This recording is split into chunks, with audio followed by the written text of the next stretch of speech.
आहात डिजिटल इंडियाचे digital news ठाम मत मराठी न्यूज। धुळ्यात उदित मुनी नामसाहेब यांच्या उपस्थितीत सद्गुरू कबीर नवोदय यात्रा सुरुवात। थोर संत कबीरदास महाराज यांचे 16वे वंशज पंतश्री उदित मुनी नामसाहेब यांच्या प्रमुख उपस्थितीत 22 एप्रिल रोजी सकाळी 10 वाजता धुळ्यातून सद्गुरू कबीर नवोदय यात्रेला सुरुवात करण्यात आली। ही यात्रा धुळे जिल्ह्यातून विविध शहरांमध्ये जाणार आहे। या यात्रेत भक्ती रसाचा मेळा फुललेला दिसून आला।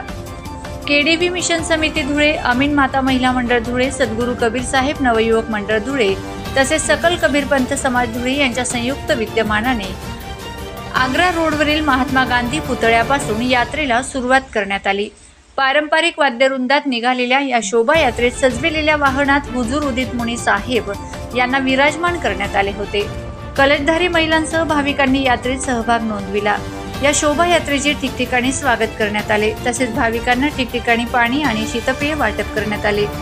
यात्रेत अविनाश लोकरे, माजी उपमहापौर कल्याणी अंपळकर, संजय शेंडे, बाळू मंगिडकर, अशोक कोरे, सुभाष खोपडे, अरुण मेकले, उल्हास खोपडे, सुखदेव अंपळकर, अमोल जिरेकर, दादा जिरेकर यांच्यासह अनेक भाविक सहभागी झाले होते।